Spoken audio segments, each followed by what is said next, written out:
Bonjour, je voulais faire un point rapidement avec vous sur les questionnaires. J'ai reçu le premier questionnaire en voie de finalisation, donc je voulais à la fois apporter quelques compléments verbaux au groupe qui me l'a envoyé et permettre aux autres, qui ont hâte de me l'envoyer également j'imagine, d'avoir des premiers éléments d'autocorrection.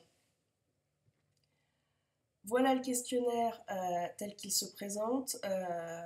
Ne lisez pas les questions, c'est vraiment pas le but. On va juste parler de la manière dont le questionnaire est structuré. L'élément principal de structuration du questionnaire tient aux différentes parties. Vous les voyez ici, première partie, toi au collège, et aux différentes questions qui se trouvent dans cette partie. Donc combien y a-t-il de questions dans mon questionnaire? Une question, un numéro.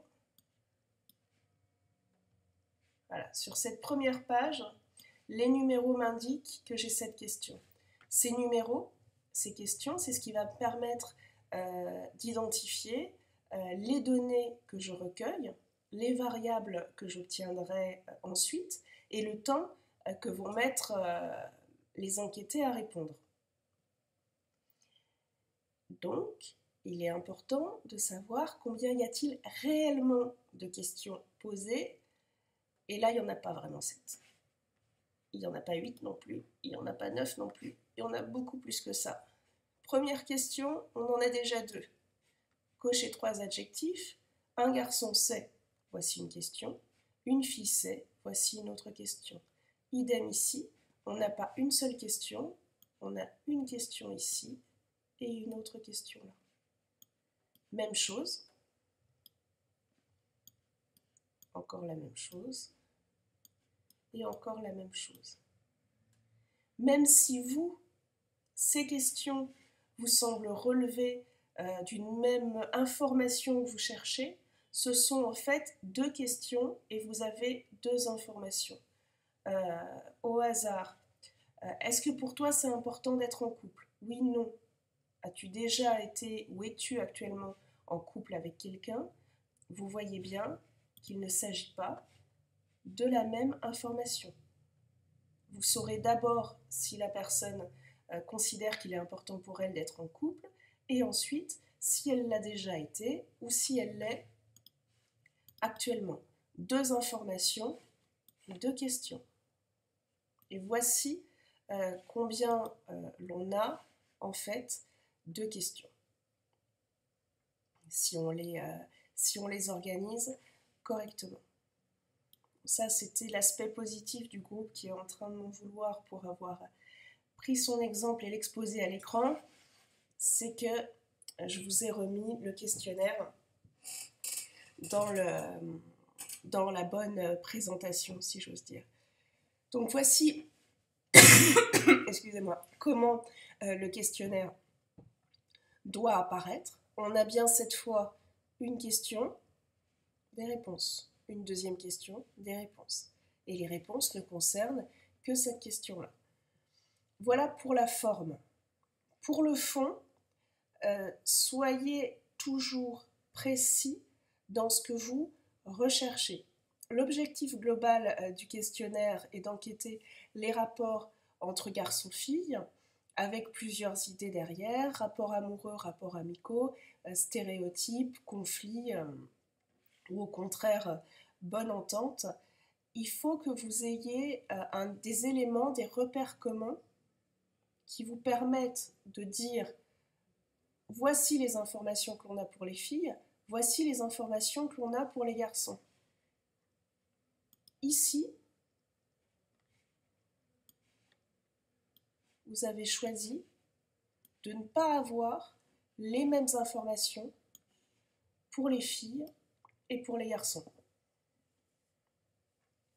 C'est pas à moi de dire si c'est problématique ou pas. C'est à vous de savoir ce que vous recherchez. Et surtout, et là je vais quand même m'en mêler, de vous assurer que vous n'êtes pas vous-même dans le stéréotype. Et en fait, il n'y a qu'une chose qui me gêne, mais elle me gêne quand même un peu, c'est qu'ici, pour les garçons, on a galant, pour les filles, on a vulgaire. Soit. Le pensons-nous réellement? Telle est ma question. Voilà pour la première page, pour les exemples globaux. Ensuite, sur la numérotation, toujours pour qu'on ait des repères, je vous demanderai, quand vous passez du premier thème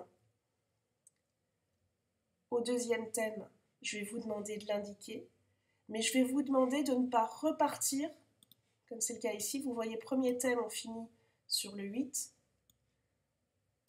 Deuxième thème, on arrive en 1. Moi, je veux savoir précisément tout de suite, dès la lecture de votre questionnaire, combien il contient de questions en tout. Donc, je vous demanderai de conserver la numérotation. Donc, il est normal que la numérotation soit différente dans ce que vous observez entre la version départ et la version finalisée, parce que comme je vous ai dit ici, il y avait parfois 2 questions en une. Donc, le 8 correspond au 14 et le 1 devient la question qui suit, le 15.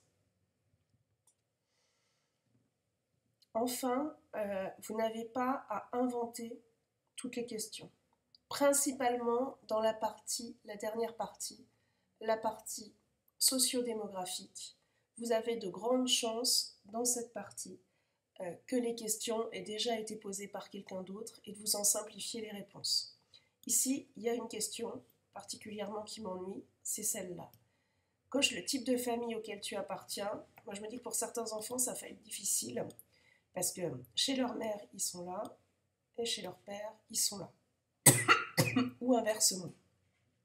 Maintenant, avec ce thème de questionnaire, j'ai toujours peur que ce soit moi qui soit en train de faire un stéréotype. Contre les stéréotypes, justement, allez voir sur Internet, c'est pas toujours de la triche, c'est parfois au contraire de l'ingéniosité. Et ici, c'est ce qu'on va faire. On va tout simplement aller rechercher sur Google questionnaire situation familiale et on va choisir ici un questionnaire qui est sur le même modèle que le vôtre. Vous voyez, une partie des questions dans cette partie-là, une deuxième partie. Voilà, je vérifie en direct. Vous voyez bien, j'ai eu de la chance. Ça confirme ce que je vous disais. Les questions sont bien numérotées. 1, la première, et ensuite vous n'arrêtez pas la numérotation jusqu'à la dernière. Et comme je vous l'ai indiqué, il est d'usage de toujours finir par la partie sociodémographique. Et nous y voici également dans ce questionnaire-là.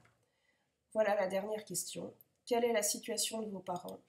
Et ça va nous donner un indice. Alors, je ne sais pas si vous allez bien voir à l'écran, je vous le dis, les réponses c'est en concubinage, pacsé, marié, séparé, divorcé, l'un des deux au moins étant remarié, divorcé et non remarié, veuf et veuve. Voilà ce qu'il propose. Je ne vous dis pas de le copier-coller, je vous dis de vous en servir. Et moi par exemple, pour ce groupe-ci, voici ici ce que je vous propose. Tes parents sont mariés, pacsés. À vrai dire, sur cette variable, cette modalité-là, marié, pacsé, je me suis demandé s'il fallait mettre aussi union libre, concubinage. Enfin, j'ignore le vocabulaire que connaissent les enfants. C'est pour ça que j'ai choisi simplement marié, pacsé, séparé, veuf ou veuve.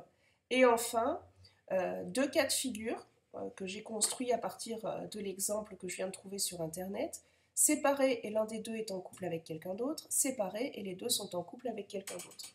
Quand on regarde après cette variable, situation des parents, et les modalités que l'on propose, l'important c'est de se dire, ai-je envisagé tous les cas de figure?